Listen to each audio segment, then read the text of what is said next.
grandmother she was, how she got the, and it's funny, you brought up something about the switches. And, you know, when you brought up the switches, I was like, man, you know. Let me say yo. You know, while you raised me, Grandma, she raised me as well. And I always tell people, I didn't get raised like a kid that was born in 99. I got raised like a kid that was born in 68. Like, I didn't get whoopings with belts and spankings. Grandma tell me to go out and get a switch. The same thing she told me. And if I brought a switch too small, I gotta go and get another one. So it was kind of like, But man, grandma, she was an amazing grandma. Pawpaw, he was an amazing Pawpaw. I didn't get to see the Pawpaw that was always up and jumping and walking because he suffered a stroke before I was born. He suffered a stroke actually 8 months before you were born. 8 months, 8 months before I was born. But man, just being in the crib with them, you know, they bickered and they fight, but they loved each other.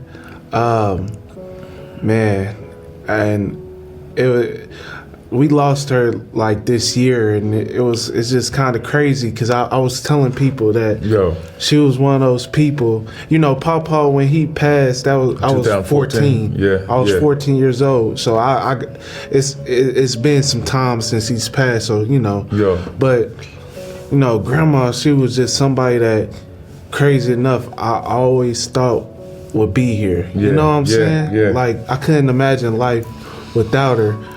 And it's crazy that she's gone now, but you know, I'm just glad she's in a place, and I'm glad that whatever was unsaid in our lives, or I didn't get to say, I got to say to her on her final day, you know, breathing. And it was July 13th. Yeah, it was. You know, the fortunate thing about both, you know, my parents, Mr. and Mrs. J.D. Ford passing was, and it was, we didn't get a call that they would pass.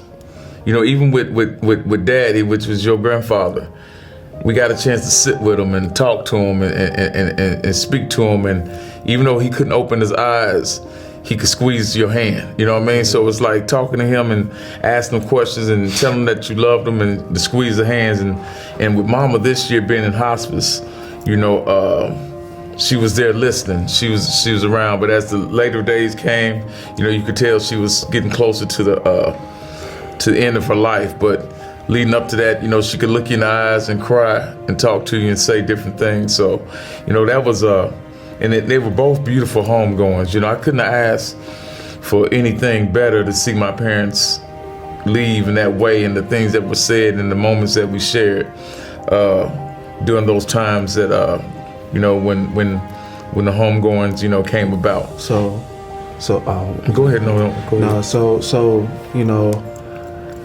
I'm gonna ask you this because I don't have any feelings whatsoever, but well, not any feelings, but like I don't got it. It hasn't happened to me. Because you know, you're right here. You're my father. With both of your parents gone now, how does that like make you feel? Like, does it make you still feel like, dang, like a little depressed? Does it make you feel like now I gotta get that legacy going with them? Like, I gotta keep their names alive forever? Like, what's the plan, and how does that affect you nowadays? You know what I'm saying? You know, you touched on all three emotions.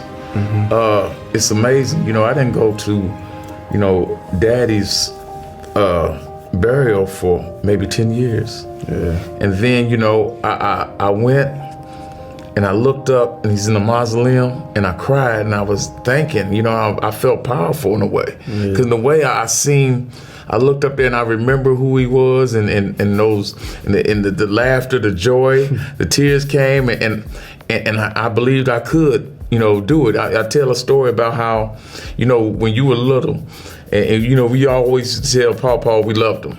You know, used to say, I love you, and he would say, you know, he never really would say it back. But I was 36 years old one time, and I called him and I was talking to him, and I said, I love you, like I usually do on the phone. And he said, I love you too.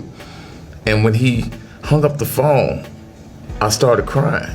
and I felt powerful. I was like, my father loved me, Yeah. you know, and I didn't know how much I needed to hear that, and different things. And I was just like, you know, and I felt that at his site too. And I remember sitting in the car looking back at the site and feeling emotional and feeling power behind that.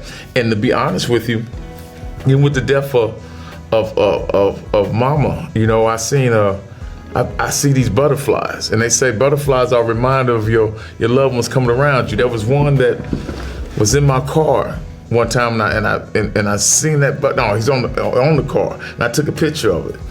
And I was somewhere 3-4 miles away, and that same butterfly flew in to where I was, and I actually put the camera on him, and it was like, look at this butterfly flying. People were sending me messages like, you know, somebody loved ones and different ones, and I can still feel, you know, her power and her words, man. And it's so crazy that, you know, she had all these sayings. You know, when you know, every tub got to sit on his own bottom, and when your hands in the lion's mouth, you got to be careful how you move it around. And you be thinking, ain't no lion around here. What the tub got to do? You know, with bottoms. You know what I mean? But as I get older, you know, the tub on the bottom means stand. You know, stand on what you believe in. Stand on your foundation. Stand on who you believe you are. And when your hands in the lion's mouth, be careful who you move around. When you're around situations, peep your surroundings out. See who you know, either harm, either job, or even opportunity. You know, be careful, and not be careful where don't say the wrong things, but stand up for who you are and what you believe in. So, man, sometimes I get the orphan feeling. Yeah. But then the memories come, and I remember the laughter. I remember the joy.